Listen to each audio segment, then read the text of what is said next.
আবার আজকে একটা রেসিপি নিয়ে হাজির হয়ে গেছি। আমি তনুশ্রী।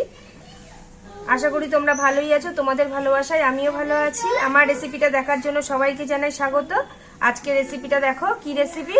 এই দেখো চিংড়ি মাছ, একদম জ্যান্ত জ্যান্ত চিংড়ি মাছ দিয়ে। আর এইদিকে দেখো এই যে শীষ পালং রেখে দিয়েছি আর বাঁধাকপি। শীষ পালংয়ের চচ্চড়ি বানাবো সমস্ত শীতের সবজি দিয়ে আর চিংড়ি মাছ দিয়ে। দেখো থালির মধ্যে কেটে রেখে দিয়েছি সিম, বেগুন, রাঙা আলু, কুমড়ো, কাঁচা লঙ্কা চিড়ে আগে থেকে রেখে দিয়েছি। এখানেও ঝুড়ির মধ্যে রেখেছি দেখো পেঁয়াজকালি, মটরশুঁটি। আগে থেকে গ্যাস অন করে খালি কড়াই বসিয়ে দিয়েছি। কড়াইটা গরম হয়ে গেছে। কড়াইতে দিয়ে দেবো সরষের তেল। সরষের তেল দিয়ে আজকে পুরোপুরি রেসিপিটা করব। দেওয়ার জন্য একটু সময় নেব। তেল গরম হয়ে গেছে। তেলের মধ্যে দিয়ে দেবো 5 ফোড়ন। ফোড়নটাকে নেড়ে ছেড়ে ভেজে নেব।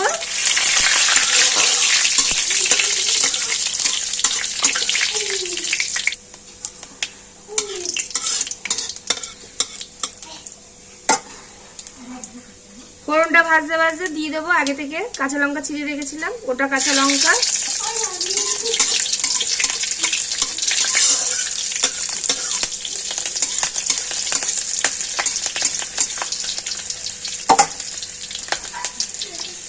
ফোড়নটা ভাজা হয়ে গেছে। কেটে রাখা থালি থেকে এক এক করে সমস্ত সবজি দিয়ে দেবো একটা একটা করে।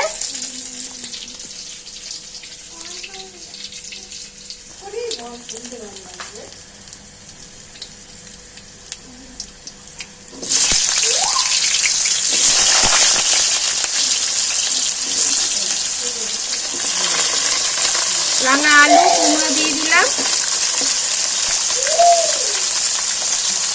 সিম,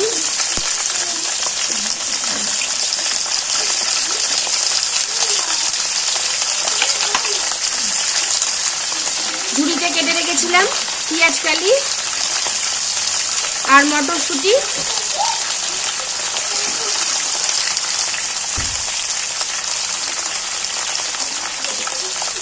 আলু,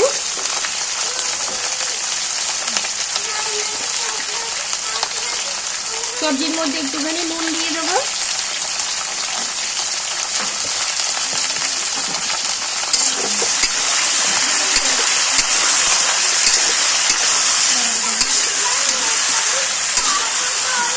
বেগুনটাও দিয়ে দিলাম।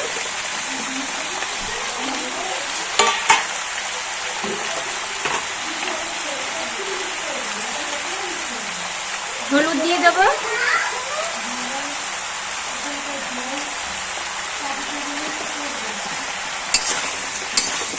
ভালো করে নেড়ে ছেড়ে মিশিয়ে দেবো হলুদটা।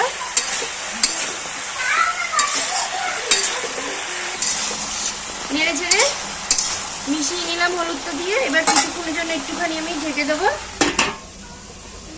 ঢাকনাটা খুলে শীষ পালং যেহেতু ডাঁটাগুলি একটু শক্ত হয় তাই জন্য ডাঁটাগুলো আমি আগেই দিয়ে দিলাম সবজির সাথে, কেননা আজকে রেসিপিটা করবো পুরোপুরি জল ছাড়াই।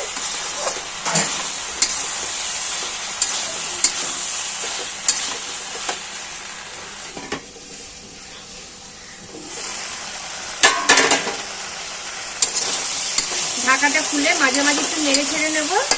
সবজি থেকে যে জল বেরোবে এটাই পুরোপুরি সবজিটা পুরো সেদ্ধ হয়ে যাবে, তাই বারবার একটু ঢাকাটা দিয়ে দেবো। নুন দিয়ে মাখিয়ে রেখেছিলাম যে আগে থেকে কাটা চিংড়ি মাছ, নুন হলুদ, চিংড়ি মাছটাও দিয়ে দিলাম।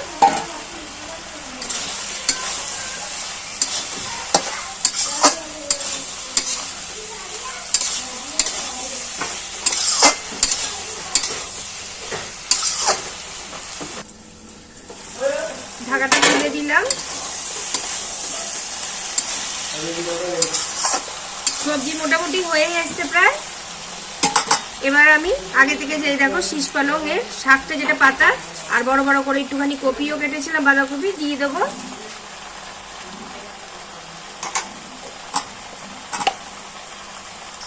শাকের ওপরে আর ইসের ওপর বাঁধাকপির একটুখানি স্বাদ মতো নুন দিয়ে দেবো। টমেটো আর কাঁচা লঙ্কা ছেঁড়া দিয়ে দেবো।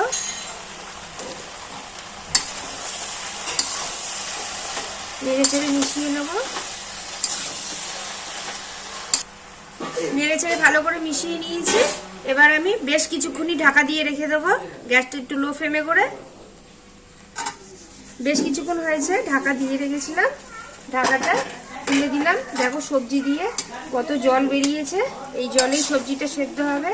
আর মোটামুটি সবজি সব দেখো একদম নরম হয়েই গেছে সবজিটা, জলটা শুকানোর জন্য যেটুকুনি সময়।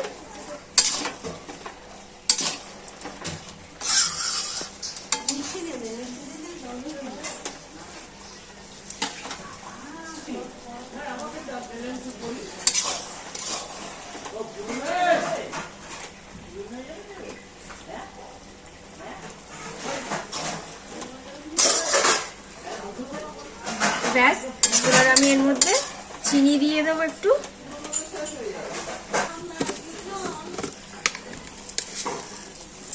চিনি দিয়ে দেবো, চিনিটা একটু বেশি করেই দেবো। মিষ্টি মিষ্টি ঝাল ঝাল খুবই ভালো লাগে এই সবজিটা।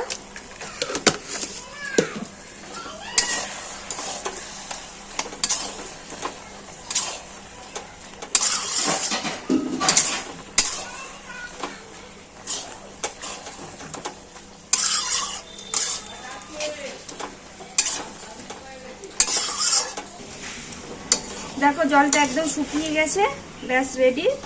সমস্ত সবজি দিয়ে শীষ পালং, তার সাথে যদি আবার চিংড়ি মাছও দেওয়া হয়েছে, দারুণ লাগে শীতের সবজি দিয়ে এরকম শীষ পালং করলে। তোমরাও একদিনকার বাড়িতে করে খেয়ে দেখো, আশা করি দারুণই লাগবে। আর আমার রেসিপি দেখে যদি ভালো লেগে থাকে তাহলে তো প্রতিদিনের মতন ভালোবেসে বলেই থাকি, একটা লাইক শেয়ার সাবস্ক্রাইব করে দেবে। ভালো থাকবে, সুস্থ থাকবে। Thank you.